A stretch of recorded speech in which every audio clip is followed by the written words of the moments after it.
You've done something wrong today, maybe yesterday, maybe a week ago, and you're still thinking about it. Not because the damage was that bad, not because anyone else is still holding it against you, but because you are. You replayed it. You picked it apart. You found the exact moment where you went wrong. Your mind keeps going back.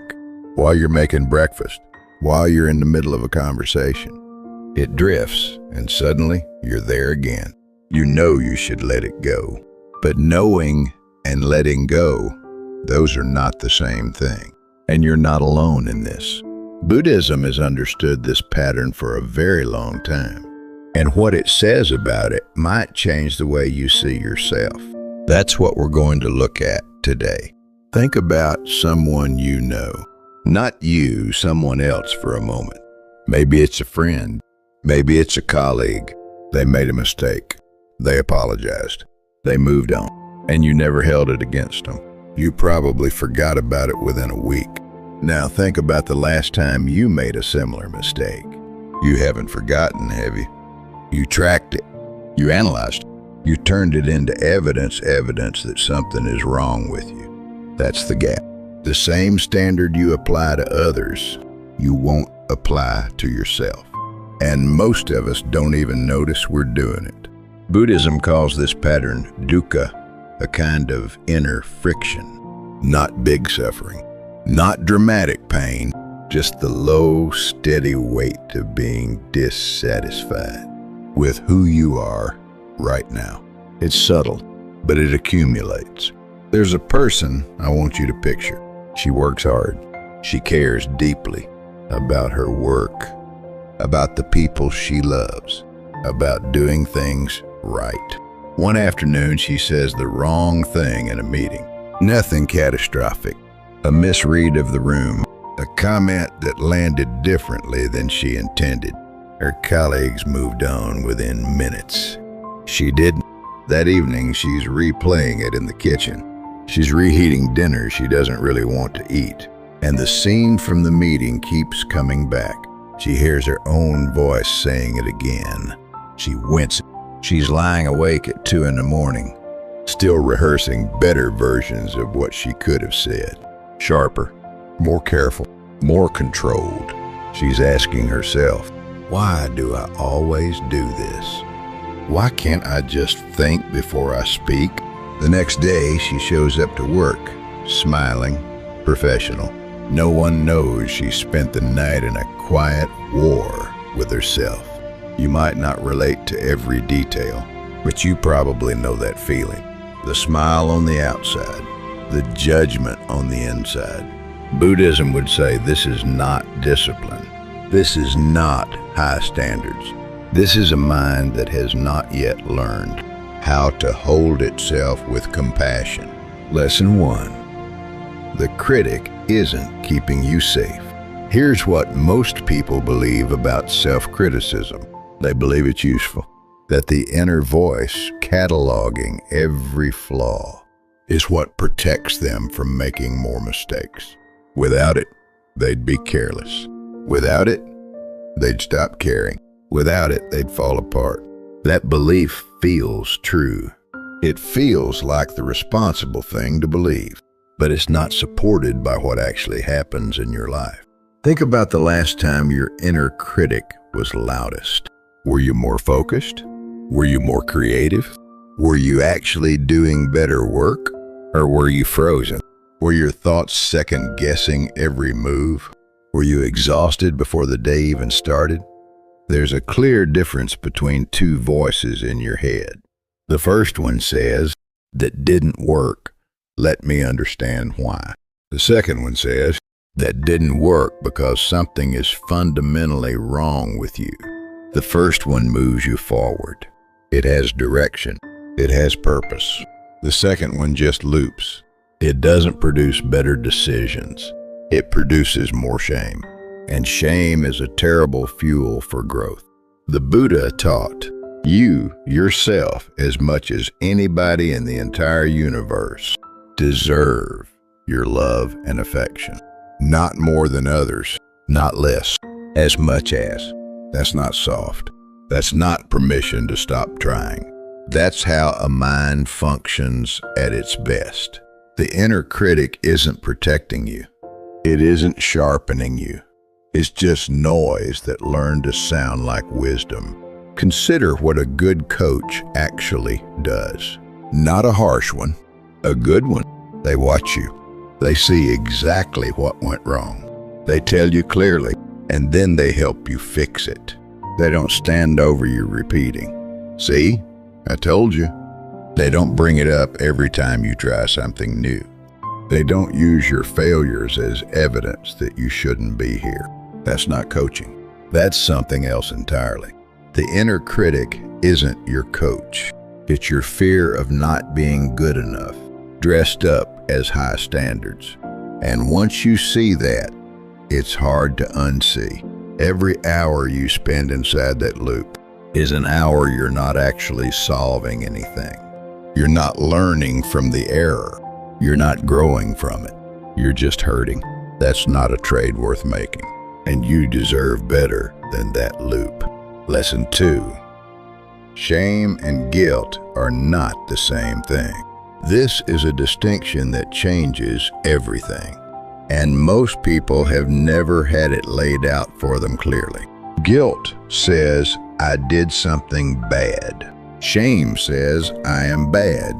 Guilt can move you forward. It creates recognition. I hurt someone. I want to repair it. It has direction. It serves a purpose. Shame pulls you inward. It doesn't say repair it. It says hide it. It says you're the kind of person who does things like this. And people like that don't change. Most of what we call self-criticism is shame, not guilt. You're not cataloging your mistakes so you can improve. You're cataloging them so you can confirm what you already secretly believe about yourself. That's the quiet part. That's the part most people don't want to look at. Think about her again. The woman lying awake at 2 in the morning. She's not thinking, what can I do differently next time? She's thinking, this is who I am. This is what I always do. I don't know why I thought this time would be different. That's shame talking. Not her values, not her care for the people around her. Her shame. Buddhism teaches about a concept called metta, loving kindness.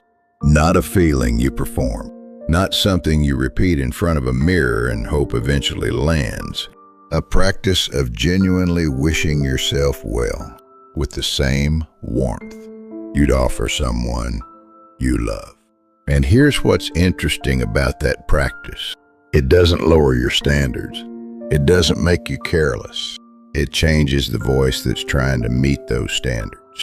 It replaces "you should have been better" with "let's look at what actually happened here." The second voice is quieter. It doesn't feel as urgent, but it leads somewhere. The shame loop doesn't. It just circles back to where it started. Lesson 3. You are not your worst moment. She called her mother on a Thursday evening. She was tired. She'd had a long week. And the conversation started well enough, but then her mother said something small, something she'd said a dozen times before. And something in her snapped. Not loud, not cruelly, just a sharp edge that came out faster than she intended. She heard her mother go quiet. She apologized immediately. Her mother said it was fine. But for weeks, she kept returning to that phone call. She would be in the middle of something else entirely. Eating lunch, walking to a car, trying to rest.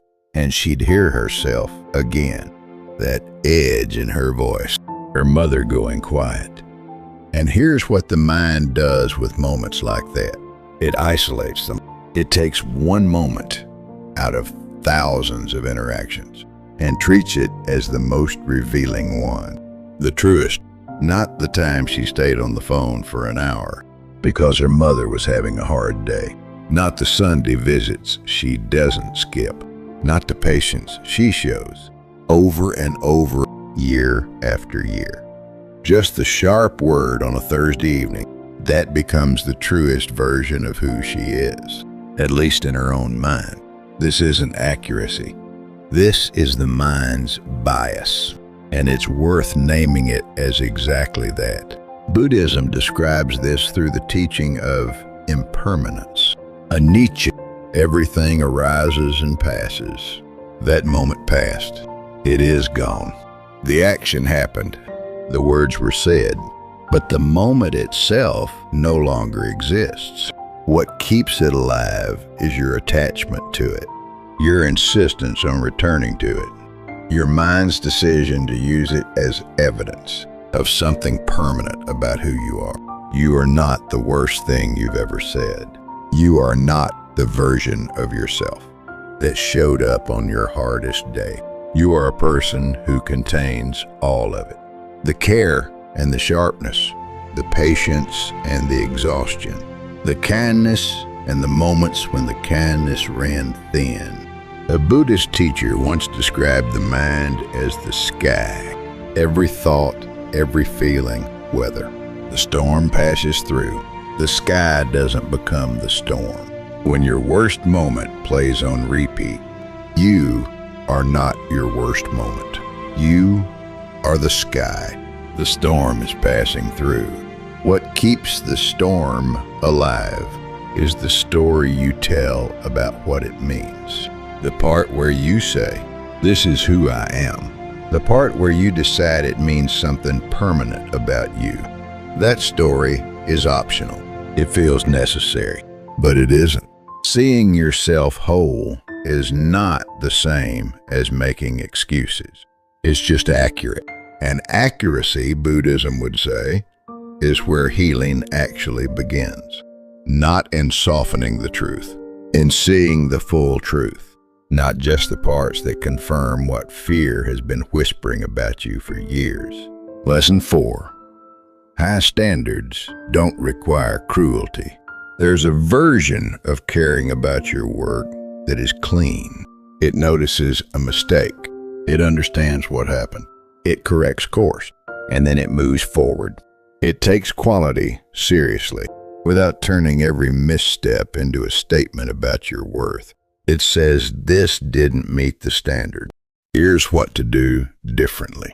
And then there's the version most of us actually live with, where every error becomes a referendum, where falling short doesn't just mean try again. It means something is wrong with you at a level that trying alone can't fix. Where even doing well feels temporary, like you got away with something this time, like they'll figure it out eventually. You can have the first version without the second. They are not a package deal. A lot of people believe they need the harshness, that the severity of their inner voice is what produces their results. That without the cruelty, the standards would slip. But think about the people you most admire, the ones who are genuinely excellent at what they do, the ones who keep getting better. Are they people who talk to themselves with contempt? Or are they people who can look clearly at what happened and respond with, "Okay, let's do this better"? You're beginning to see this differently, aren't you? That the voice that calls itself your standards might actually be something older than your standards, something learned before you had the language to question it. Buddhism teaches that suffering comes from grasping, not just from holding on to things outside us, but from holding on to a fixed idea of who we're supposed to be. When you miss the mark and the inner voice turns harsh, it's often not your values speaking. It's your fear. Fear that this mistake proves something you've been quietly afraid of for a long time. Fear that underneath the effort and the care, you're not really enough. And that fear deserves compassion, not agreement, not surrender, but compassion. It came from somewhere real, and it has been working very hard in the only way it knows how to keep you safe. The question is it still doing that job? Or is it just making you smaller? You're allowed to outgrow the voice that was never really protecting you. Lesson 5. The body knows before the mind does. That tension in your shoulders at the end of a long day. The tight feeling across your chest when something goes wrong. The way your jaw sits when you make a mistake in front of someone. You might have gotten used to it. It might just be how things feel by now. But your body has been keeping a record. Every time the inner voice turned against you. Every time you fell short of your own standard and responded with contempt instead of curiosity. Every time you used a word on yourself you would never use for anyone else in that same moment. Over time, the harshness isn't only in your thoughts. It lives in how you carry yourself, in the subtle bracing, in the way your breath shortens. The moment something doesn't go the way you needed it to. Always ready to flinch. One practice from Buddhist tradition rooted in mindfulness is straightforward. When you notice that harshness arising in your thoughts, in your chest, in the tension across your shoulders, pause. Just for a moment, not to force peace you don't actually feel, not to perform calm, just to notice, to say, there it is, the critic. Running again. That noticing alone creates a small amount of distance. And distance is what makes choice possible. There's an image from the Zen tradition. A monk sitting beside a river. Thoughts float past like leaves on the water. He doesn't jump in after each one. He doesn't try to hold them still. He just watches them move. That's not detachment. That's not caring. That's the practice of not being swept away by every current. The mind decides to generate. And the mind generates a lot, especially after a mistake, especially when you've done something that triggered the old fear. The practice isn't to stop the current. It's to notice you don't have to swim in it. The Buddha said, in the sky there is no distinction of east and west. People create distinctions out of their own minds and then believe them to be true. The judgment you're applying to yourself right now, the one that says you should be further along, that you should have handled that better, that people like you don't get to make this kind of mistake. You created that distinction. It feels like fact. It feels like the obvious truth of who you are, but it was learned. It was built over time, piece by piece, from things people said and things that happened, and the conclusions a younger version of you drew, before you had the experience to question them, which means it can be seen through. Not all at once, not without effort, but slowly, with patience, seen through. Lesson 6. Compassion is not giving up. Here's what most people get wrong about self-compassion. They think it means lowering the bar, letting yourself off the hook, becoming comfortable with mediocrity, deciding that growth no longer matters. It doesn't mean any of that. Think about the most genuinely supportive person in your life. Not someone who flatters you. Not someone who tells you only what you want to hear. Someone who tells you the truth and still shows up for you. Someone who sees you fail and says, that was hard. Let's look at what happened. Not, you're fine, don't worry about it. And not, I can't believe you did that again. Just, that was hard. Let's see what's here. That's not soft. That's not low standards. That's high support. And you can bring that same quality to yourself. You can look at a mistake clearly. This didn't work. Here's why.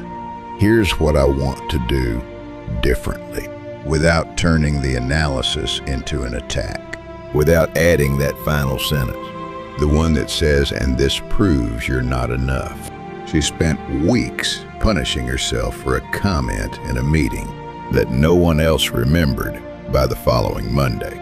She spent weeks punishing herself for a sharp word on the phone that her mother had already let go.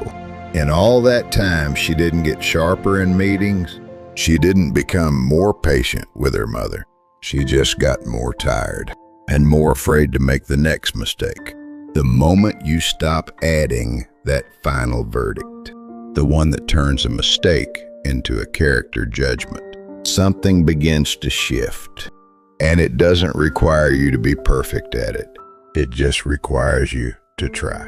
Today, in this moment, with this particular mistake, to not add the last sentence, to let the analysis end at, that didn't work. Here's why. To stop before. And this is proof of what I've always suspected about myself. That stopping point is the practice. Every time you find it, something shifts a little more, quietly, without fanfare. The way real changes usually happen. Lesson 7. Coming back to yourself. The woman who lay awake at 2 in the morning, replaying the meeting, rehearsing a better version of herself. She's not a cautionary tale. She cares. She pays attention. She holds herself accountable in a way that most people never do. All of that is real. All of that is worth something. What she hasn't learned yet is how to care without punishing, how to hold herself accountable without holding herself in contempt. That gap between accountability and contempt is where most of us live without realizing it. We think we're being responsible. We think we're being thorough, but we're being cruel to ourselves in a way we would never accept from anyone else. And here's what begins to change. When you bring Buddhist principles into the daily practice of your own mind, not just as ideas you nod along to, but as things you actually try. You start catching the critic mid-sentence. Not every time, not perfectly, but more than before. And you start asking not defensively, just genuinely. Is this true? Is this useful? Or is this an old pattern still running because no one ever showed you there was another way? And that's what it is most of the time. An old pattern. One that learned to sound like wisdom. One that convinced you it was keeping you safe. Something is shifting in how you understand this, even as you stay with it. The care doesn't go away when the critic quiets. The standards don't drop.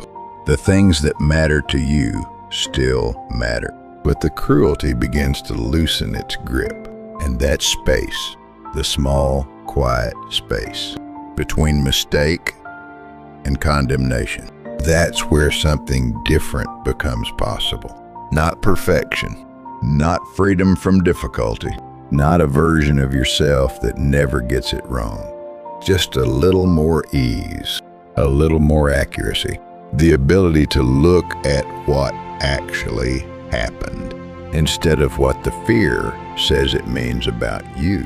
That's where real growth lives, not in harsher judgment, in clearer, kinder seeing. And that is something you can actually begin to practice starting now. Here's what we looked at today.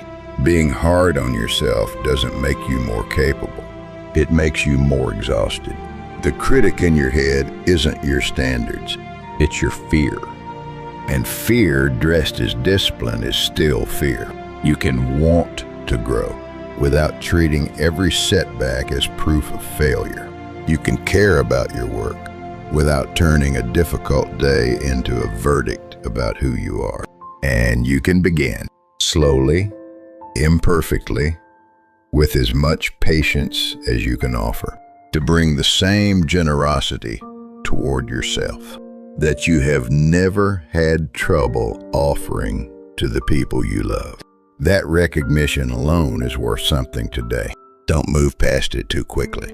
If this kind of content meets you where you actually are, not where you think you should be, consider subscribing. There's more of this here when you need it.